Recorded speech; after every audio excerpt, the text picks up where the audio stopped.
How can you send a stolen car halfway around the world? It's not that hard. Hi there, it's Jeff, and this is Plain English on Thursday, September 18th, 2025. In every Plain English episode, we tell a story about something going on in the world. And this helps you learn new English words, and it gets your mind thinking in English.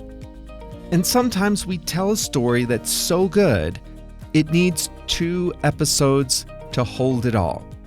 And that is the case this week. On Monday, we talked about the new global business of stolen cars. Increasingly, luxury sports cars and SUVs are being stolen in Canada, America, and England with advanced technology. A few weeks later, they wind up for sale in Africa. That was episode number 804 on Monday. If you haven't listened to that one yet, I recommend doing so now. But today, we'll continue the story. How does a stolen car get from the United States to Africa, from Canada to the Middle East? The answer is the same way anything else gets shipped around the world. The details are coming up.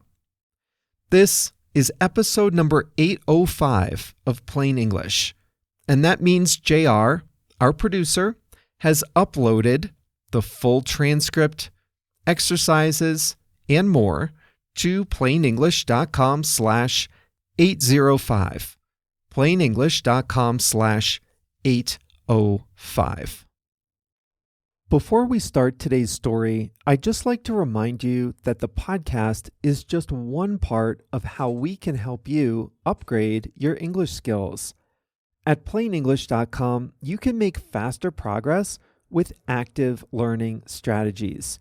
You can take quizzes, do activities, listen to the fast version of the audio, watch video workshops, practice what you learn, and even join a live call with JR and me. It's all about helping you build your skills to become a better, more confident English speaker. Sound good? Go to plainenglish.com to start your free 14-day trial today. Now, let's jump into today's story.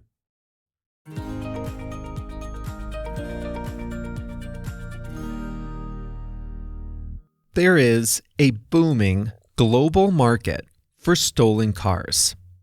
Thieves steal luxury cars and SUVs from the garages and driveways of England, Canada, and America, and they send them to Africa and the Middle East, where they can be sold whole or for parts.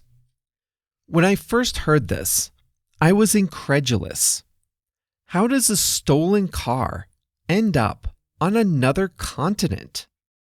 The answer is, it's not as hard as it seems. For the same global supply chain that allows cars to be shipped from factories to consumers can be thrown into reverse, removing those cars from safe streets and reselling them, whole or in parts, on the other side of the world. The key is to understand how international shipping works. We've all seen the large ocean-going container ships. They're piled high with multicolored 40-foot-long containers. Those containers all have the same basic design, making them easy to move from a truck to a train to a ship, all without being unloaded or even opened. And you don't have to be a big business. You don't have to have special connections to ship a container halfway around the world. You just need to use a freight forwarder.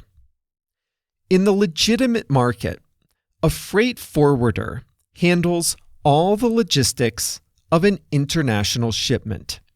so that even the smallest business can ship a standard container almost anywhere it wants. The freight forwarder can deliver an empty container to a warehouse. The business packs it full of merchandise, locks the container, and fills out the paperwork. Then, the freight company handles the rest: road or rail transportation to the port, loading and unloading, and truck delivery to the final destination. And you know what? In most cases, nobody even opens the container. This system helps move legitimate goods efficiently from one place to another. But it also helps criminals pack and ship stolen goods, no questions asked. But what about customs? Aren't they supposed to catch this stuff? Well, yes, in theory, but most governments care far more about what's coming into the country than they do about what's going out of the country.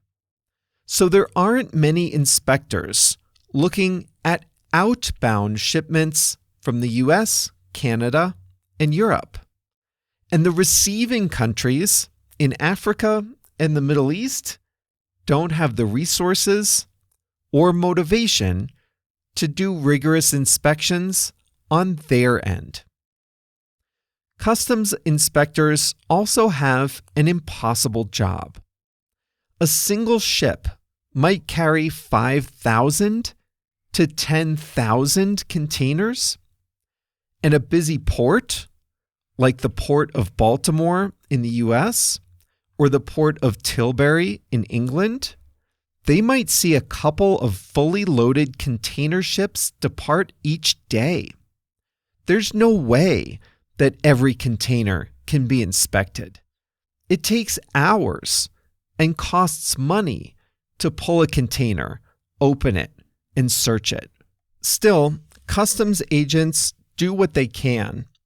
At the Port of Baltimore in the United States, large U-shaped X-ray machines can scan unopened containers for suspicious contents.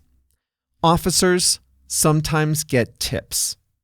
In 2024, the U.S. Customs Office intercepted over 1,000 stolen cars hidden in shipping containers, including a Rolls-Royce valued at over $400,000. But customs only catches a fraction of the stolen cars that move through ports. It costs only a few $1,000s to ship a container overseas. But one container can fit 2, sometimes 3, or even 4 stolen cars all in one. The criminals are making a lot of money on each shipment.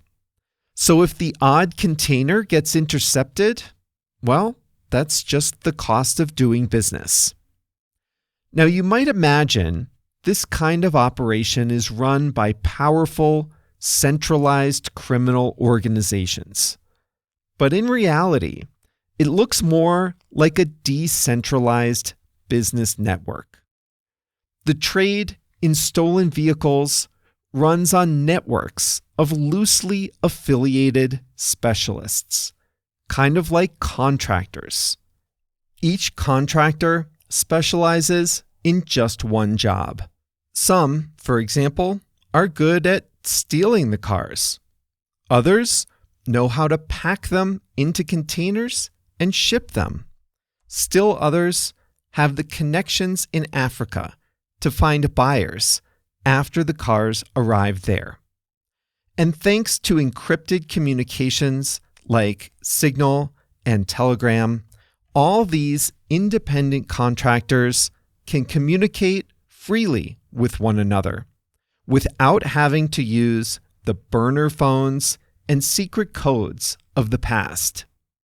Informal payment networks and cryptocurrency help different parts of the network send money undetected. The criminal networks also make some hard-nosed business decisions.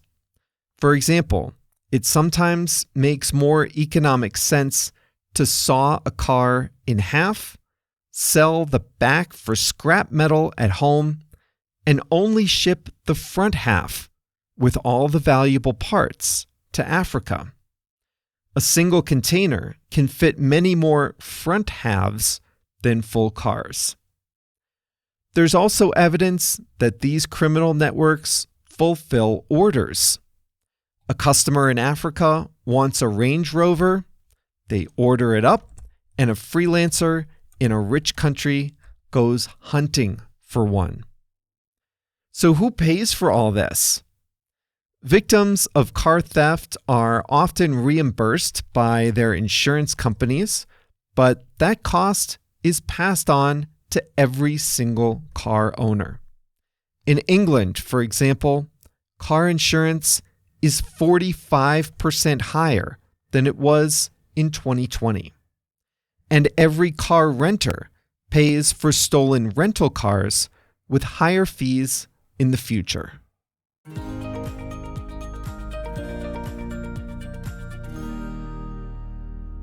This issue has gotten a lot of attention lately. There are some excellent articles out there showing how far these operations go.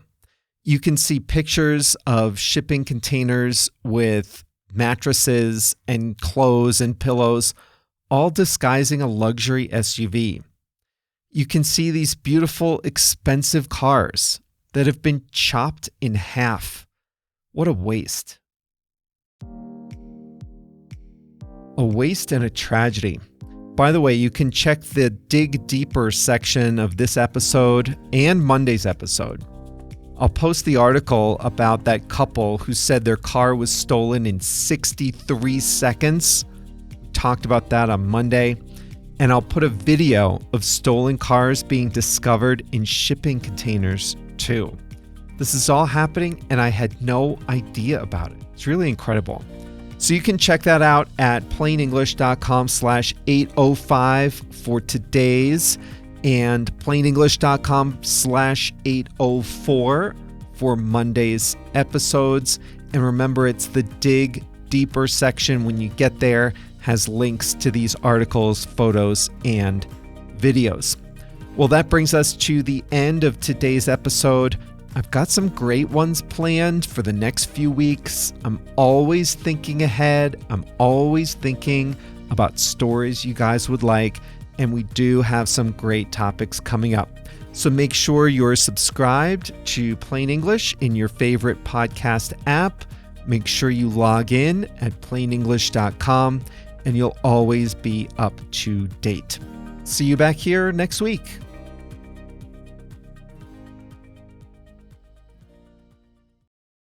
Listen up if you speak Spanish, Portuguese, Chinese, German, French, Italian, Japanese, Polish, or Turkish.